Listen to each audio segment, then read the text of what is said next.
माँ पापा हमें आपके साथ नहीं रहना। उफ पापा जी आपने पूरा घर ही गंदा कर दिया।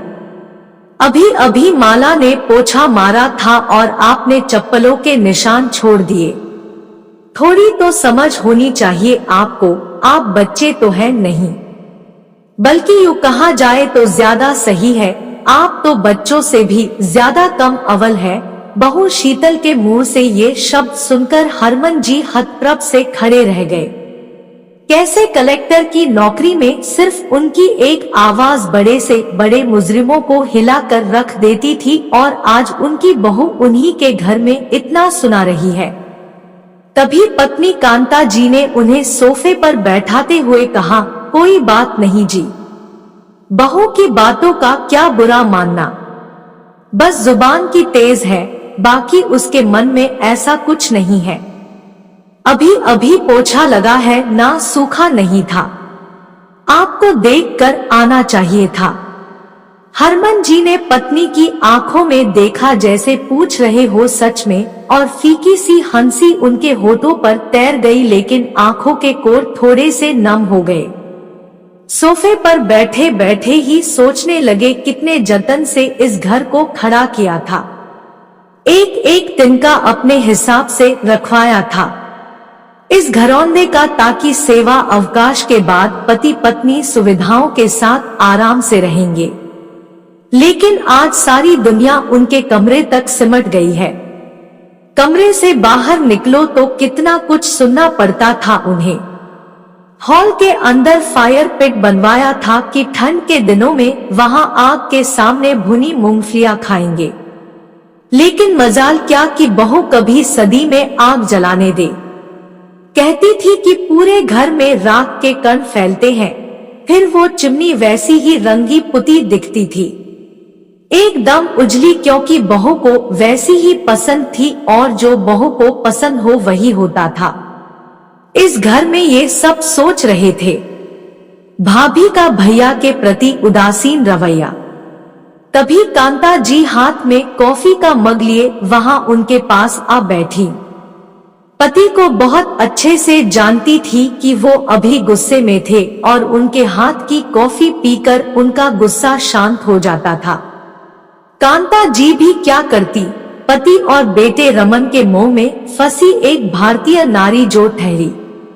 दोनों तरफ बैलेंस बनाते बनाते ही उनका जीवन कट रहा था, कभी बेटे की सुनती कभी पति की।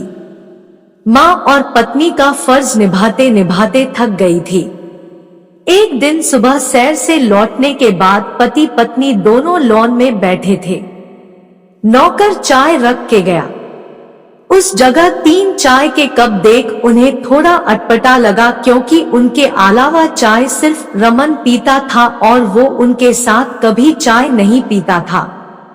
उसने उनके साथ बैठना तो कब का छोड़ दिया था, फिर आज ऐसा खास क्या है। अभी दोनों पति पत्नी सोच रहे थे, तभी रमन वहां आ बैठा, साथ में चाय पीने लगा।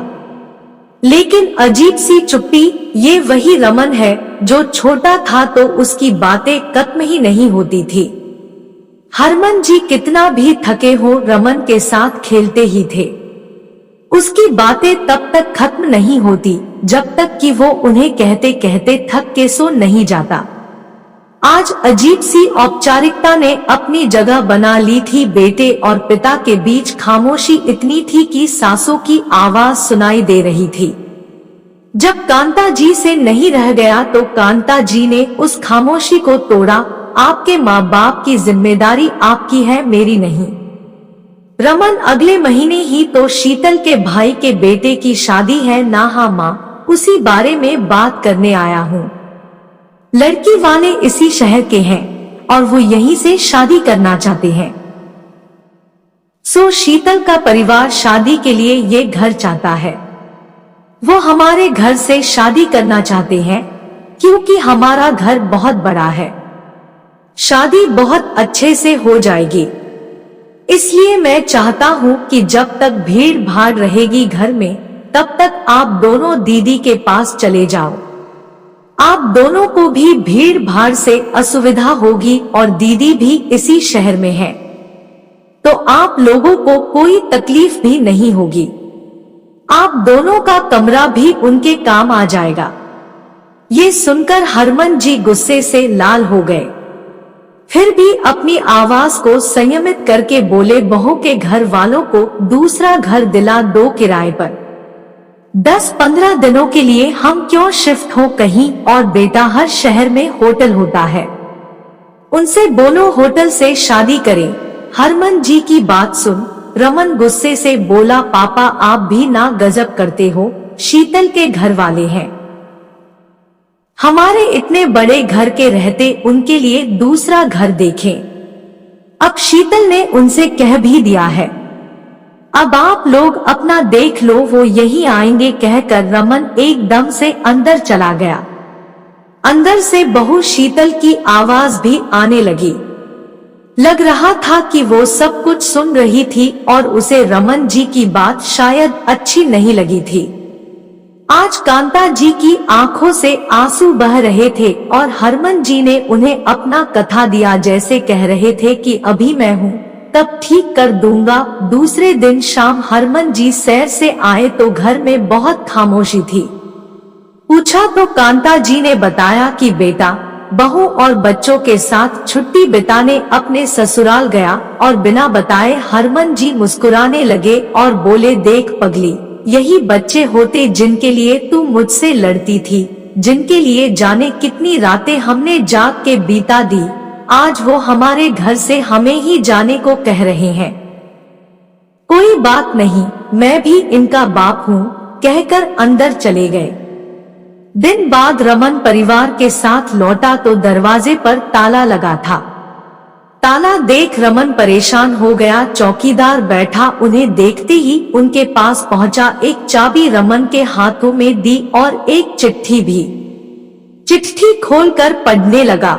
वो खत हरमन जी का था, रमन के नाम, रमन में और तुम्हारी माँ तीर्थ यात्रा जा रहे हैं, 1 महीने बाद लौटेंगे।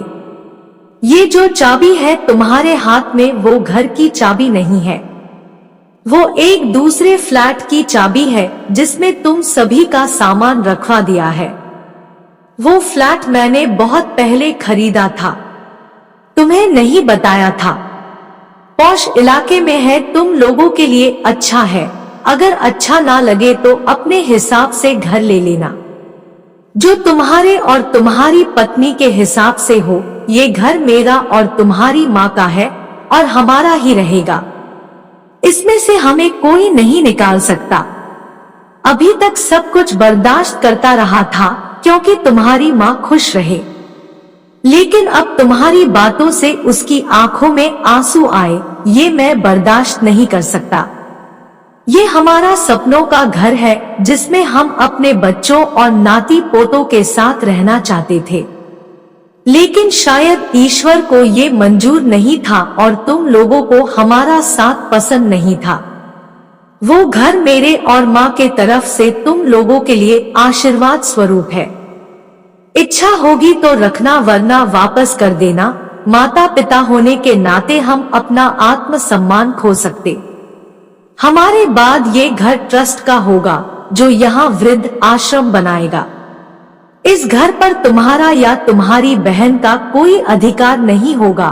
मैंने ये बात तुम्हारी बहन को भी बता दी है और वो मेरे इस फैसले से खुश है। उम्मीद है तुम भी होगे। तुम सब खुश रहो। तुम्हारा पिता। कत खत्म होते ही रमन जड़ हो चुका था, आंखों में आंसू थे, लेकिन ये पता नहीं कि वो आंसू पश्चाताप के थे या बड़े से घर को खोने का, या फिर इस एहसास के टूटने का कि पिता की जायदाद अंत में बेटे की ही होती है। हरमन को इस तरह सकते में देख जब शीतल ने भी खत पढ़ा तो उसके पैर भी जमीन में गड़ गए। उसने तो कभी सोचा नहीं था ऐसा होगा, लेकिन ये सब उसके और रमन के बुरे व्यवहार का नतीजा था। वो ये भूल गए थे जिस घर में वो रहते हैं वो हरमन जी ने ही बनवाया था। उनको तो ये घमंड था ये सब उनका है। आज उनकी आंखों पे पड़ी पट्टी खुल चुकी थी और उनको बहुत पछतावा था, लेकिन अब पछताने से क्या फायदा, वक्त तो हाथ से निकल गया था। कहानी सुनने के लिए धन्यवाद। कहानी अच्छी लगी हो तो वीडियो को लाइक और शेयर करें। साथ ही चैनल पर नए हैं तो चैनल को सब्सक्राइब जरूर कर ले ताकि ऐसी ही वीडियोस आपको मिलती रहे।